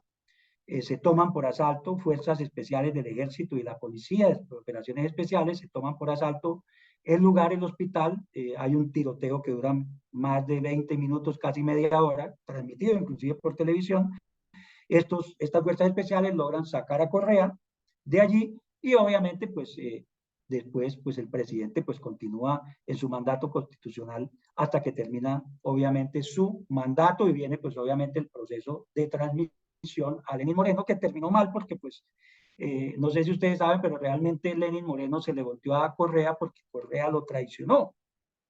Ahora, preocupa algo, eso ha pasado, y bueno, ahorita tiene Ecuador un presidente de derecha que es Guillermo Lasso, pero ¿qué pasa hoy en Ecuador? Estuve precisamente hace como 20 días en Guayaquil y me contaban la preocupación porque el correísmo los correístas ganaron las principales alcaldías y las principales prefecturas. Entonces, como van las cosas, hay también un descontento por el desempeño que ha tenido, el pobre desempeño que ha tenido el presidente Lasso. Se está más o menos proyectando de que el correísmo, que los correístas van a volver a retomar el poder ahorita en las próximas elecciones presidenciales. Pero ahí están las Fuerzas Armadas garantizando, independientemente que sea de derecha o que sea de izquierda. Ahora, esos son ejemplos que quería decirles a ustedes. No sé si tuvieron la oportunidad de hacer ejercicio, algunas de esas cosas están pasando, pueden pasar. Pero miremos ahora el tema de reserva, el papel de la reserva de la fuerza pública. Yo lidero pues la organización social de participación democrática, participación ciudadana, participación comunitaria de veeduría, que se llama Unión de la Reserva Policial. Son 18 asociaciones de reserva que están allí. Hemos hecho un trabajo ahorita, inclusive hicimos una presión fuerte ante el gobierno porque ustedes observaron que dejaron la Policía Nacional por fuera de los diálogos de paz con el ELN. Nosotros hicimos presión por derechos de petición, tutelas, etcétera, y fíjense que ahorita, la semana pasada, ya se nombró un general de la policía en servicio activo, que es un sacerdote. Se fue nombrado como representante de la Policía Nacional en las mesas de negociación con el ELN. ¿En qué cabeza cabe dejar la policía por fuera de un proceso de negociación cuando es la policía la que le va a corresponder aplicar todos los protocolos y procedimientos de implementación de seguridad ciudadana en el territorio nacional con base en esos acuerdos que se hagan? Pero bueno, ahí tuvimos la oportunidad de participar en eso. Estamos también trabajando en los temas del Ministerio del Interior para tener participación en el Consejo Nacional de Participación Ciudadana, los consejos departamentales, municipales, etcétera. Pero por mi experiencia de lo que he visto en Colombia y en varios países, yo puedo decirles que lamentablemente, yo estoy de acuerdo con Camilo, que la sociedad a nosotros nos ve a los hombres de la reserva como una posible salvación o como una fortaleza, como que se identifica en el liderazgo de las organizaciones de reserva cierta fortaleza. Pues yo, la verdad, yo creo que no existe una fuerza visible, organizada y unida especialmente de la reserva que pudiera ser el muro contenedor del avance de la izquierda latinoamericana. Ya no me suscribo solamente a Colombia, sino a nivel latinoamericano, porque es que ese es un avance a nivel latinoamericano. Se han tomado toda Latinoamérica y no ve uno realmente a nivel latinoamericano que haya esa fortaleza de sus reservas. Entre otras cosas, porque las reservas la han ido disminuyendo. Al quitar el servicio militar, ya hay el proyecto para quitar el servicio militar. ¿Qué implica eso? Pues que no va a haber reserva activa, que es la que en un momento determinado de conflicto es llamada por el gobierno para apoyar un conflicto. Entonces, debilitamiento total también de la reserva activa. Ya pues la reserva pasiva son los que estamos en este momento, yo llamo pasiva porque estamos en este momento en las líderes políticas, ¿cierto? Pero mire, yo no veo realmente una fuerza visible, organizada, unida de la reserva. Hay algunos intentos, sí. Ahorita se está trabajando, por ejemplo, a nivel gremial para lograr una confederación. Mañana, el viernes, va a haber una reunión precisamente sobre ese tema para la confederación de reservas en Colombia. Salvo algunas pequeñas excepciones, como las que hizo la reserva en el Perú, con el tema de Castillo, que fue fuerte esa manifestación, o lo que pasó en el Brasil, de respaldo al presidente Bolsonaro por parte de las reservas. Realmente, pues uno no ve así que haya como una fuerza grande que haya salido en alguno de estos países. Y eso no es de extrañar, porque en realidad las reservas somos grupos minoritarios. En la mayoría de nuestros países, mire, Colombia es uno de los países que más reservas tiene. Son 196.000 más los 36.000 que tiene más o menos el personal en el personal civil. Pues digamos que el cálculo que hizo Camilo es correcto como una proyección hacia la participación de pronto política y la obtención, pues obviamente, de apoyo con sus familiares, que podrían ser la reserva con sus familiares más cercanos, podría ser 1 millón de personas, y personal en servicio activo, pues podría ser más o menos unos 2 millones de personas. Eso quiere decir que nosotros podríamos tener una fortaleza de 3 millones, pero aquí el trabajo es unirlos. El trabajo es lograr una integración y una unión, porque unidad pues es muy difícil, pero sí por lo menos una unión. Entonces, eso es algo en el que hay que trabajar. Ahora, miremos la participación política de la reserva, y voy a mirar algunos ejemplos a nivel latinoamericano, donde, salvo algunas excepciones, yo podría decir también que la participación política de la reserva ha sido hasta ahora un verdadero fracaso. Sí, es cierto, pueden haber liderazgos importantes que podrían apoyar movimientos políticos nuevos, alejados de la política tradicional, que traigan una esperanza de un mejor futuro para nuestros países, una nueva propuesta, y en eso la reserva, hay liderazgo para ello. No veo yo un liderazgo de generales, especialmente en Colombia. Esa barrera, esos 62 generales, la mayoría los tienen cruzados de brazos. Ahí vemos al general Zapatero, que sale por ahí en las manifestaciones, pero no se va a meter a hablar duro porque en este momento está teniendo problemas de que ellos les montan todos esos procesos penales, persecución judicial. Recuerden lo que pasó en Argentina, persecución judicial. ¿Para qué? Silenciar, que no haya ese liderazgo. Entonces, sí podemos mirar qué podemos hacer, pero con la sociedad, donde necesariamente se va a necesitar esa participación. Voy a tomar algunos ejemplos antes de entrar a resaltar quizás lo que ocurrió en Uruguay. Uruguay es un ejemplo muy importante, no obstante que han habido éxitos aislados. Por ejemplo, en Ecuador la llegada a la presidencia del coronel retirado Lucio Gutiérrez, que participó obviamente en una intentona golpista con los indígenas, de ahí fue preso, salió libre, empezó a recorrer el país y ganó limpiamente las elecciones, no con un movimiento de reserva, sino un movimiento de izquierda. ¿Y qué pasó con mi querido coronel Lucio Gutiérrez? Pues que duró 2 años nada más en el poder. ¿Por qué? Por inexperiencia, por errores, por acusaciones de corrupción, por rodearse mal, que obviamente generaron una presión social, y ustedes saben muy bien la presión social que ejercen los indígenas en Ecuador, que hicieron pues obviamente que tuviera que dejar el poder, abandonar el poder, ser sacado prácticamente en las últimas, porque lo hubieran podido linchar. Y hoy en día, pues digamos que el coronel Lucio Gutiérrez pues lidera una fuerza política que ya está casi en extinción, que se llama Sociedad Patriótica. Podemos tomar el ejemplo, por ejemplo, aislado del general retirado del ejército Paco Moncayo. Él fue diputado nacional varias veces, alcalde de Quito por 2 periodos consecutivos, siendo uno de los alcaldes más votados de Quito, asambleísta por la provincia de Pichincha y candidato a la presidencia de la República, pero pues digamos que Paco Moncayo en este momento pues en Ecuador pues no tiene mucha fuerza. Otro caso importante de resaltar pues obviamente es Jair Bolsonaro, capitán del ejército, retirado, presidente saliente del Brasil. No sabemos cuál va a ser su futuro político porque pues en este momento está indiciado por el posible intento de golpe de Estado, ¿cierto? Entonces, son ejemplos aislados. Jair Bolsonaro llegó al poder no con un movimiento de la reserva como tal, un movimiento ciudadano. En Perú, recordemos también un presidente, el teniente coronel retirado del ejército, Ollanta Humala, que alcanzó la presidencia del Perú, pero pues obviamente terminó su periodo, pero pues terminó en la cárcel, por también problemas de corrupción, etcétera, inexperiencia. Bueno. El Perú tiene algo muy interesante en este momento, es que en el Congreso del Perú, en este momento, hay cuatro miembros de la reserva retirados de las fuerzas. Pero algo muy importante, acaban de nombrar al general José Williams como presidente del Congreso. Y el almirante Jorge Montoya, que también es actualmente retirado, ¿no? Actualmente es congresista, obtuvo la más alta votación del actual Congreso, la más alta de todos los congresistas la tuvo el almirante Jorge Montoya. Obviamente que no lo hizo tampoco por un movimiento de la reserva, también un movimiento político diferente. Está el almirante José Cueto Acerbi, que sacó la 15ª votación más grande al Congreso, y el general Roberto Chiabrea, que ocupó la 42ª votación más alta en el Congreso, y ellos también han sido un bastión importante en el Congreso, especialmente para hacerle frente a lo que se estaba gestando de darle golpe de Estado al Congreso del Perú.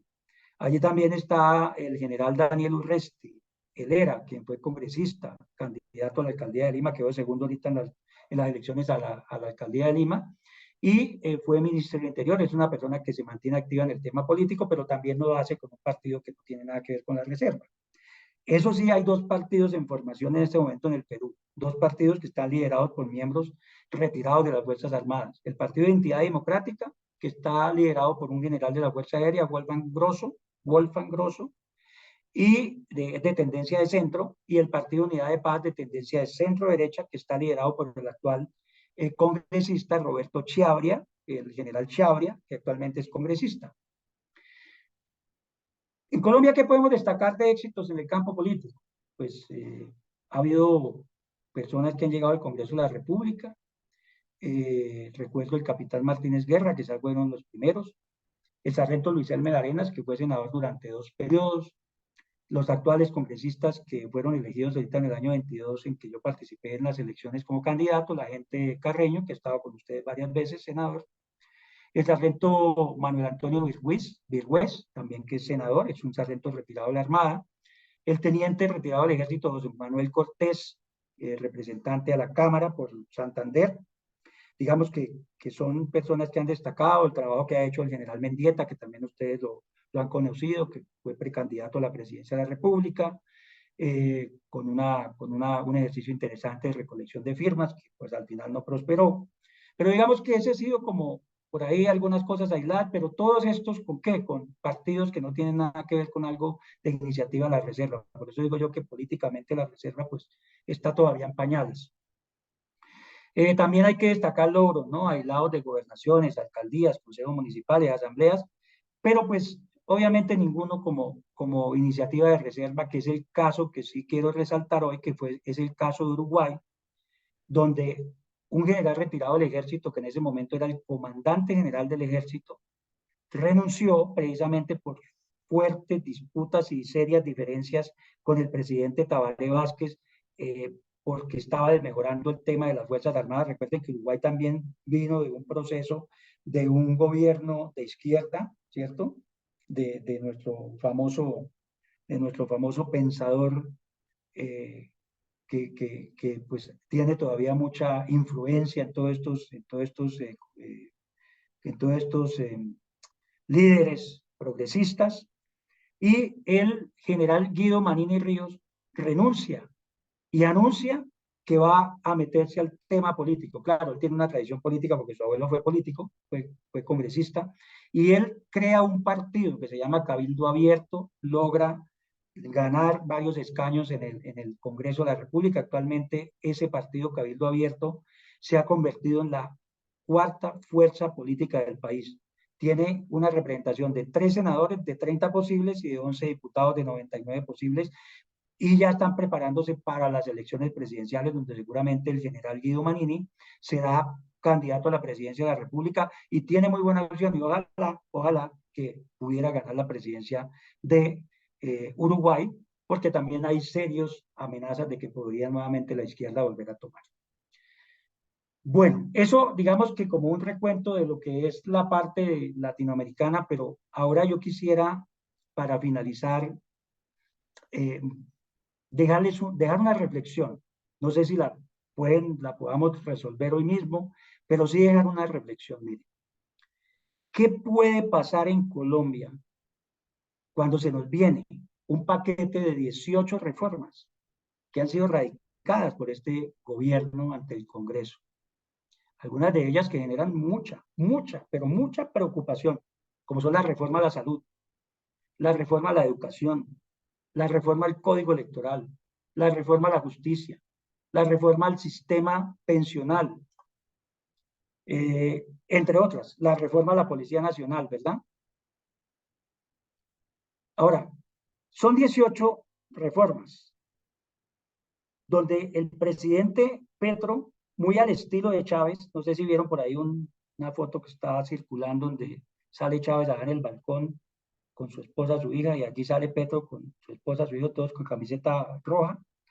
Sale Petro, saca estas propuestas, convoca a sus seguidores a las calles para presionar al Congreso para que apruebe estas reformas. ¿Qué pasa? ¿Qué pasaría si el Congreso no las aprueba a gusto de lo que Petro quiere? Y mire, yo tuve la oportunidad, ustedes seguramente también tuvieron la oportunidad de escuchar las declaraciones de Roy Barreras, el presidente del Congreso, quien aseguró en la W que la mejor solución en este momento es aprobarle las reformas a Petro, porque si no puede ser peor. Ahora, la pregunta es, bueno, ¿y si no se lo aprueban? Porque ahorita de todas maneras parece que hay una ruptura de algunos de los congresistas que estaban en la coalición de gobierno. ¿Qué pasa si no le aprueban las reformas? ¿Qué puede pasar? ¿Será que Petro puede cerrar el Congreso? ¿Una opción? ¿O va a ser tal la presión en las calles al estilo de lo que ellos lo saben hacer muy bien, la protesta violenta, el estallido social? Que cuando nosotros salgamos a marchar pacíficamente, se nos venga una horda de esas y pueda terminar en una polarización o final algo peor. ¿Qué puede pasar? Pensemos en eso. Y una pregunta, ¿será que el presidente Petro, una vez logradas estas reformas y una vez termine el periodo del fiscal Barbosa y de la procuradora Margarita Cabello, porque pues obviamente ahorita pues por ese lado tiene como un nivel, pero ya sabemos que muy pronto pues tendrá el fiscal de bolsillo, tendrá procurador de bolsillo, una vez tenga reformas, una vez tenga procurador, tenga fiscal y siga creciendo lo que están haciendo de cooptar las cortes, las altas cortes, ¿será que Petro sí va a proponer una reforma constitucional para aprobar la reelección presidencial? ¿Y qué pasa si el mandato popular, sea por vía referendo, plebiscito, consulta, diga no, no hay reelección y muy al estilo de lo que ellos saben hacer, se pasen por la faja esa figura, llámese referendo, lo que se llame, se la pasen por la faja, como hizo Evo en Bolivia, como hizo Juan Manuel Santos aquí en Colombia. ¿Qué pasaría si llega a suceder eso?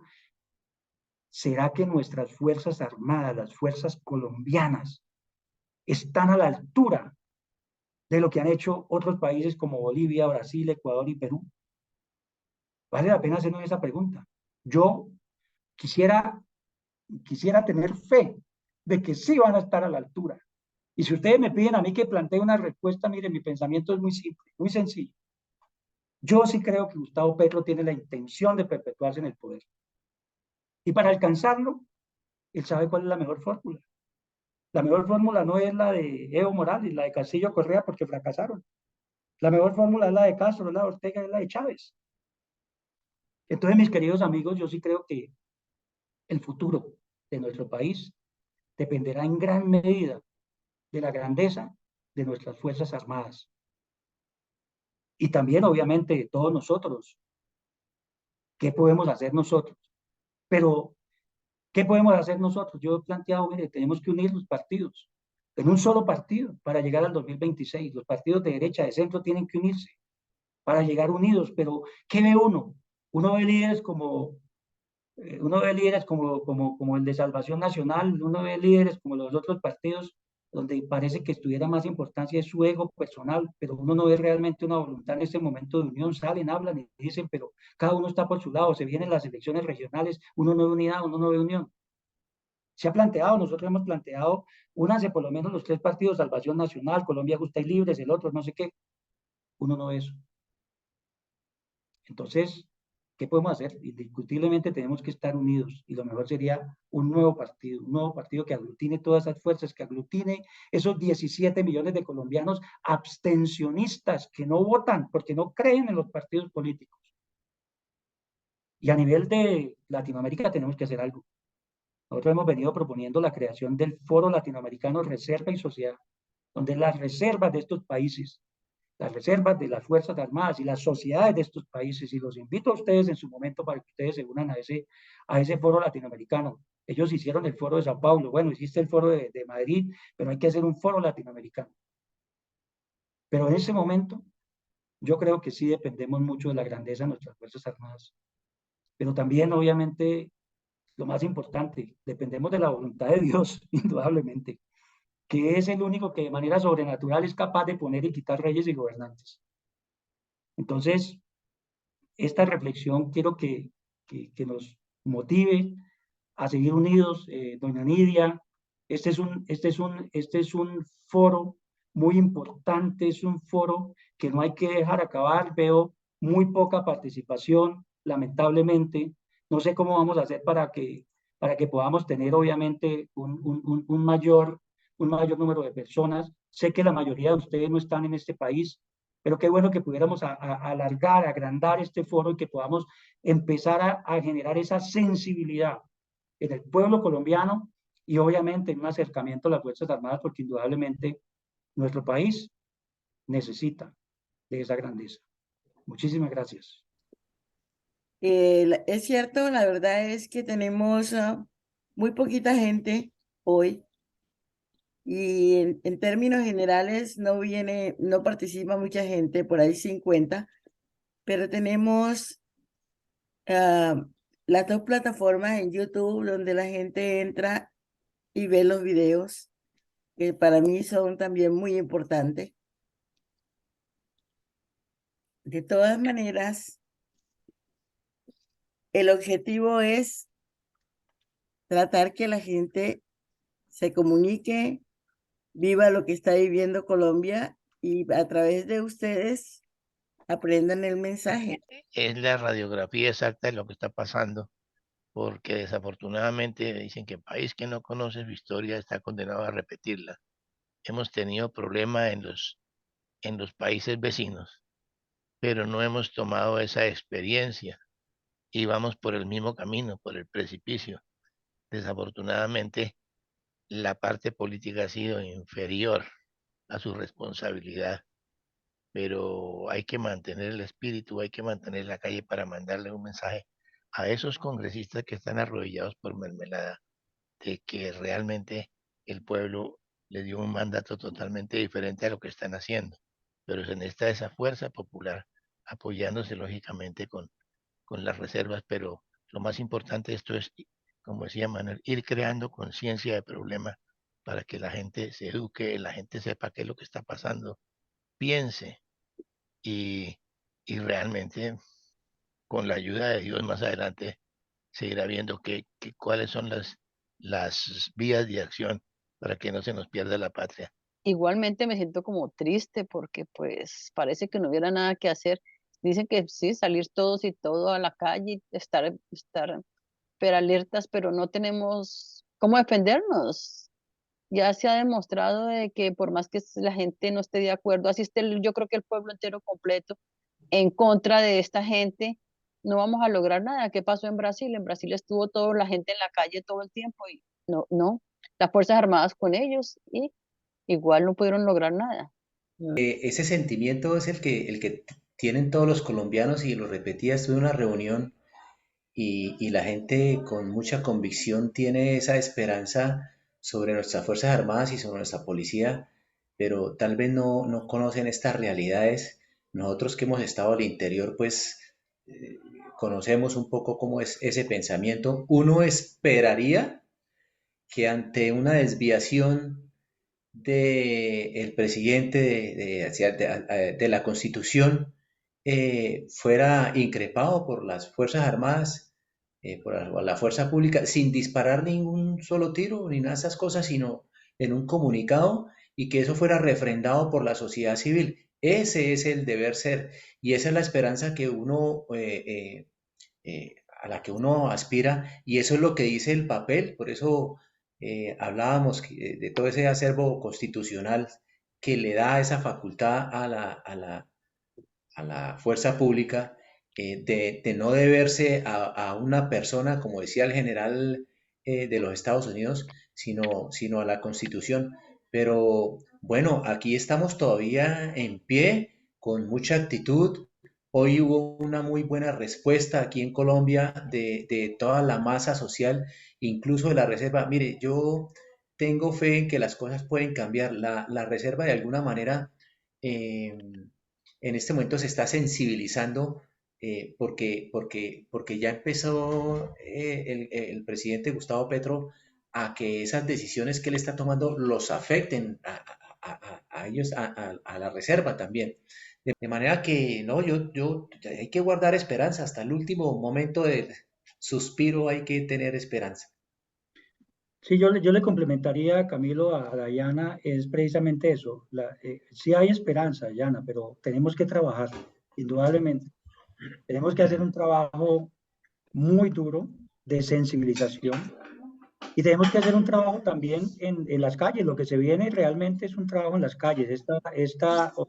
Digamos, esta protesta ciudadana pacífica, que hay que mantenerla hasta donde sea posible pacífica, de las provocaciones. Fíjense lo que pasó hoy. Los indígenas custodiando, o sea, relevan la policía, que era la que debería estar allí, por unos indígenas que sabemos que son, algunos de ellos son miembros del ELN, son guerrilleros que están allí camuflados. Esos son provocaciones. La parte de la calle va a ser uno de los elementos fundamentales, hay que seguir haciendo.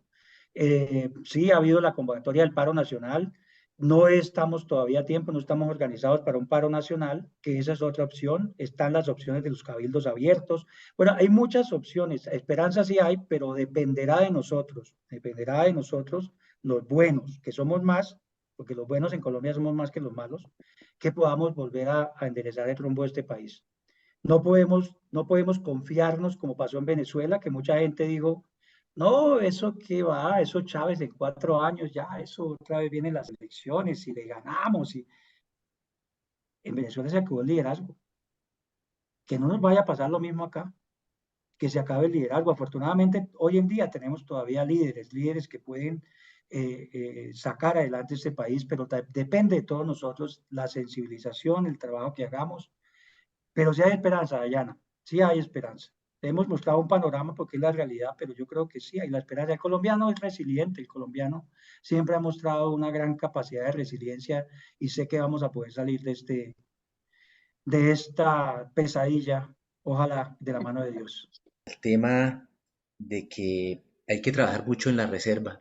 Les voy a contar a ustedes que este link de esta conversación, de este conversatorio que hicimos nosotros hoy acá y que está culminando ya en sus últimos minutos, se lo compartí yo por lo menos a unos 1.200 o 1.300 miembros de la reserva, para que usted vea hasta dónde va la situación. Pero ese no es un mal, la indiferencia no es un mal solamente de la reserva, es un mal de todos los De toda colombianos. la gente. Sí, exactamente. Entonces, ahí hay un tema que hay que trabajar. Yo los motivé suficiente y creo que Manuel es testigo también por las redes. Tengo infinitos grupos acá y sobre todo de la reserva. Los invité, les mandé, les dije qué tan importante era el tema y pues creo que aquí no es, somos pocos los que estamos, pero es muy importante sobre todo hacer ese ejercicio que hicimos hoy acá de decirnos la verdad, desenmascararnos, que es lo que cuesta a veces a los miembros de la reserva esto asumir, ¿sí? Nosotros pensamos que hay una perfección total, no hay errores, no, nosotros si no partimos de los errores seguramente no vamos a construir. Entonces, todas esas cosas pues habrá que analizarlas y empezar a hacer un trabajo. Yo les agradezco a Nidia, a Jorge, a todas las personas que están acá por haberme permitido este espacio, por escucharme. Muchas gracias. Que Dios Feliz me noche. bendiga. A ver, Muchas noche, gracias. bendiciones. Muchas gracias, muy amable. Buenas noches para todos, muchas bendiciones.